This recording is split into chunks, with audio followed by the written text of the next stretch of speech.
అల్లు అర్జున్ శ్రీలీలపై పోలీసులు క్రిమినల్ కేసులు పెట్టాలని all India students federation Vijayawada city council demand చేసింది. పలు కార్పొరేట్ కాలేజీలకు బ్రాండ్ అంబాసిడర్లుగా ఉంటూ తప్పుడు ప్రకటనలు చేస్తున్నారని, దీంతో విద్యార్థుల జీవితాలు నాశనం అవుతాయంది. జేఈఈ మెయిన్ టాప్ ర్యాంకర్ల ఫోటోలను వేర్వేరు కాలేజీలు వేశాయని, ఒకే విద్యార్థి 2 కాలేజీల్లో ఎలా చదువుతాడని ప్రశ్నించింది. కార్పొరేట్ విద్యా సంస్థలకు, శ్రీ చైతన్య విద్యా సంస్థలకు ఈరోజు శ్రీలీల, అదేవిధంగా అల్లు అర్జున్ లాంటి వాళ్ళు ఈరోజు బ్రాండ్ అంబాసిడర్లుగా ఉండి కొన్ని విద్యా సంస్థల్లో మీరు చేరండి, అన్నిటికన్నా అన్ని విద్యా సంస్థల కన్నా ముందస్తుగా మా శ్రీ చైతన్య విద్యా సంస్థలకు మించినటువంటి విద్యా సంస్థ ఏది లేదు, ప్రథమ ర్యాంకులన్నీ కూడా మావే వస్తాయి, మా దాంట్లోనే మెరుగైన విద్య అందరికీ అందుబాటులో ఉంటుంది, అందిస్తామని చెప్పి వాళ్ళు చెప్పినటువంటి యాజమాన్యం ఏ విధంగా అయితే గైడ్ లైన్స్ వాళ్ళు అయితే స్క్రిప్ట్ రాయిస్తారు, ఆ స్క్రిప్ట్ ని వీళ్ళు బ్రాండ్ అంబాసిడర్ గా ఉంటూ శ్రీలీల కావచ్చు, అల్లు అర్జున్ వీళ్ళందరూ కూడా ఈ పద్ధతిలో వాళ్ళని శ్రీ చైతన్య కాలేజీని యొక్క బ్రాండ్ ని ప్రమోట్ చేసే పరిస్థితులు వీళ్ళిద్దరికీ కనిపిస్తుంది. వీళ్ళు లక్షల రూపాయలు దోచుకోవడం కోసం ఈరోజు లక్షలాది మంది విద్యార్థులు, వారి యొక్క తల్లిదండ్రులు వీళ్ళు ఏదైతే బ్రాంచ్ ప్రమోట్ చేస్తున్నారో శ్రీ చైతన్య కాలేజీ మంచిగా ఉంది, మెరుగైన విద్య అందిస్తుంది, ప్రతి ఒక్కరిని కూడా ఆ పద్ధతిలో ఉన్నత స్థాయి శిఖరాలకు చేర్చే విధంగా ఉంటుందని చెప్పి శ్రీలీల గారు కావచ్చు, అల్లు అర్జున్ గారు చెప్పే మాటలు నమ్మి ఈరోజు చాలా మంది ఈ విద్యా సంస్థలో చేరిపోయేసి వారి యొక్క ఉన్నత స్థాయిలకు కాదు కదా, కనీసం వారు తిరిగి ఇంటికి వెళ్తారు లేని పరిస్థితుల్లో ఈరోజు శ్రీ చైతన్య విద్యా సంస్థల హాస్టల్లో ఆ విధంగా ఇబ్బందులు ఎదుర్కొన్నారు.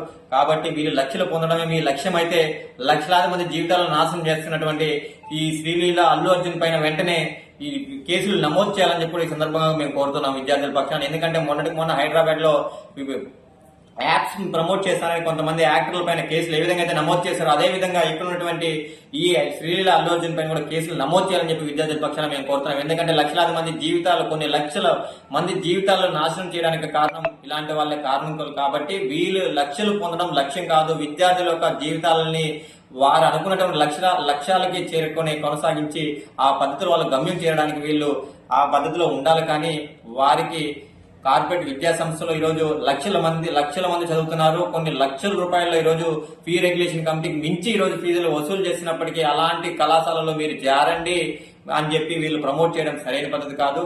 అందుకన్నా ముఖ్యంగా ఏంటంటే ర్యాంకులు. మీరు ఒక విద్యా సంస్థకి బ్రాండ్ అంబాసిడర్ గా ఉన్నారంటే అది కరెక్ట్ గా ర్యాంక్ వచ్చిందా?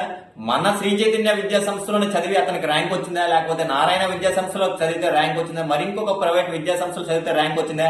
అసలు ఆంధ్ర రాష్ట్రంలో ఈ ర్యాంక్ వచ్చిందా లేదా తెలియకుండా కూడా వీళ్ళు యాడ్స్ ఇస్తే ఈరోజు ఆంధ్ర రాష్ట్రంలో ఉన్నటువంటి రెండు తెలుగు రాష్ట్రాల్లో విద్యార్థుల్ని వాళ్ళ తల్లిదండ్రులు మోసం చేసే పద్ధతిలో 111, 222 అని ర్యాంకులు ఎక్కడో కొన్ని నార్త్ లో వచ్చే ర్యాంకులు కూడా మన ఆంధ్ర రాష్ట్రంలో కళాశాల పైన 1122, జేఈ మెయిన్స్ 1, నీట్ 1, ఎంసెట్ 1 అని చెప్పి ఈరోజు ఈ విద్యా సంస్థలతో కూడా బోర్డులు వేసుకుని విద్యార్థుల్ని వాళ్ళ తల్లిదండ్రులు మోసం చేసి అడ్మిషన్ చేసుకునే పరిస్థితి కనిపిస్తుంది. కాబట్టి ఇలాంటి వాటిపైన వెంటనే చర్యలు తీసుకోవాలని చెప్పి కూడా మేము ఈ సందర్భంగా విద్యార్థుల పక్షాన, వారి తల్లిదండ్రుల పక్షాన ఏఐఎస్ఎఫ్ గా రాష్ట్ర ప్రభుత్వం డిమాండ్ చేస్తాం.